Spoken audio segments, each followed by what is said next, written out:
अब्बास साहब, state bank के हवाले से आप अपने तईं आपने बहुत अच्छा फैसला किया होगा, लेकिन आपके फैसले की परसेप्शन ये जा रही है कि आपने स्टेट बैंक को आईएमएफ के हाथों गिरवी रख दिया। अमीर भाई, आप तक मुझे थोड़ा टाइम देंगे क्योंकि ये थोड़ा क्रिटिकल इशू है, थोड़ा मैं समझाने की कोशिश करूंगा। पहले तो बता दूं, क्योंकि मैं थोड़ा सा तालिब इल्म इकोनॉमिक्स का, शायद अहमदुल्ला साहब मुझसे ज्यादा इकोनॉमिक्स को समझते होंगे और आईएमएफ के रोल को और अमेरिका के रोल को और मजहब के हवाले से यकीनन मुझसे ज्यादा समझ सकते हैं, लेकिन मैं भी कुछ कोशिश करूंगा समझाने की।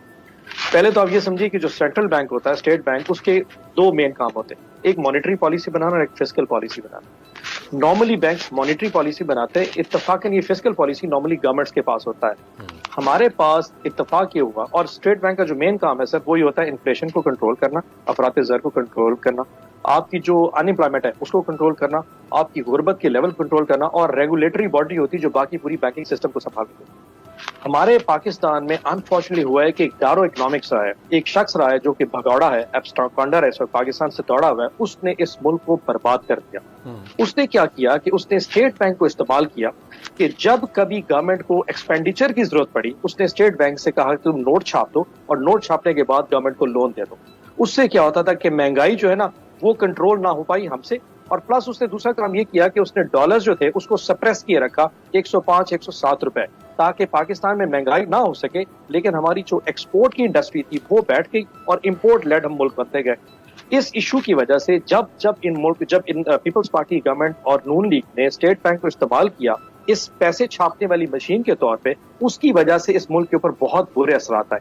तो हमने क्या किया, हमने एक ऑर्डिनेंस नहीं लाई, ये एक बिल था जो गवर्नमेंट ने बना के अब पेश कर दिया। कैबिनेट से अप्रूव कराने के बाद स्टेट बैंक अपना पार्लियामेंट में जाएगा, जिसमें पार्लियामेंट एक सॉवरन इदारा है, वो उस पर डिस्कशन करेगा, वो उस पर आर्गुमेंट्स आएंगे और आर्गुमेंट उसके बाद फाइनल किया जाएगा। लेकिन जो उसमें सबसे इंपॉर्टेंट चीज है कि पिछले 1.5 साल में, and I am telling on the record, कि पिछले 1.5 साल में हमारी हुकूमत ने एक दफा भी स्टेट बैंक को ये नहीं कहा कि नोट छाप के दे दो। इसको कहते हैं डिसिप्लिन्ड मॉनेटरी पॉलिसीज, जो कि हमारी गवर्नमेंट लेके चल रही है। लेकिन क्योंकि हमारी वैल्यूज और हमारे एथिक्स बहुत स्ट्रांग है और हम ये एक्सपेक्ट नहीं करते कि जो आने वाली हुकूमतें होंगी वो भी इस हिसाब से चलेगी, तो इसलिए हम चाह रहे थे कि इसको एक बिल की पॉलिसी की सूरत में जाए कि आप मॉनेटरी पॉलिसी के लिए एक स्टेट बैंक को इस्तेमाल कीजिए और अपने पॉलिटिकल इश्यूज की वजह से उसको मत लेके आइए। दूसरा इशू ये जो कह रहे हैं कि कंट्रोल खत्म हो गए, 8 लोग हैं सर जो कि स्टेट बैंक के बोर्ड ऑफ गवर्नर्स पे हैं, जिसको फेडरल गवर्नमेंट नॉमिनेट करती है। 2 डिप्टी गवर्नर्स और 1 गवर्नर, ये 11 लोग हो गए। 3 लोग होते हैं जो मॉनेटरी और फिस्कल पॉलिसी की कमेटी है, उसमें नॉमिनेट ये फेडरल गवर्नमेंट नॉमिनेट करती है।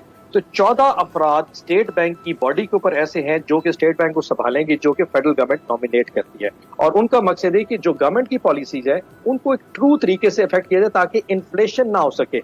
आज यकीन जानिए, आज की जो मैं अभी पॉलिसीज की सारी फिगर दे रहा था और मेरे कुलीग ने उसके ऊपर एक बड़ा टॉन्ट सा किया, आई होप कि उनको उनकी सारी फिगर्स का अंदाजा जरूर होगा जो मैं कह रहा था। लेकिन आज की macro economics policies prime minister Imran Khan की इन्हीं पॉलिसी की वजह से बेहतर है। हम सिर्फ ये चाह रहे थे कि इन स्टेट बैंक की पॉलिसी को एक बिल की शक्ल में एक कानून बना दिया जाए, ताकि एक और इसहाकदार जो पिछले कई सालों से इस फॉर्म छुपा हुआ है और कभी जिंदगी में आज से 10 15 20 साल के बाद अगर वो दोबारा मुल्क में आ सके तो नोट छाप के इस मुल्क को दोबारा गिरवी ना रख सके। सेनेटर साहब, जैसे हावा साहब ने फरमाया, इसमें कोई सदाकत है कि स्टेट बैंक इस कानून के बाद ना एफआईए को, ना नैब को, ना किसी और रियासती इदारे को, ना पार्लियामेंट को, किसी को भी जवाब देनी होगा?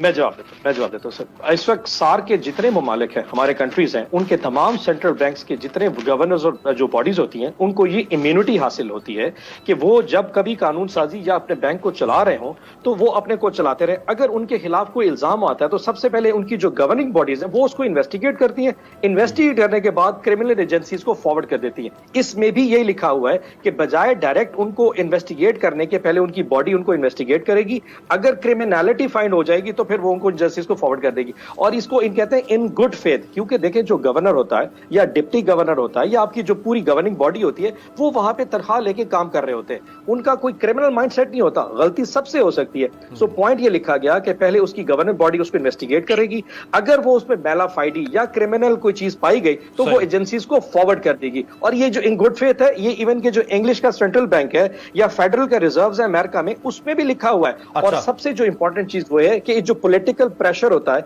उसको पॉलिटिकल गवर्नमेंट के डिसीजन से सेंट्रल बैंक को अलहदा रखा जाए, ताकि वो मुल्क की सलामती के लिए काम करे, ना कि एक जो उस वक्त की गवर्नमेंट है वो उसके एजेंडे पे न चलना शुरू हो जाए। उसका ये इंपैक्ट। बिल्कुल साहब।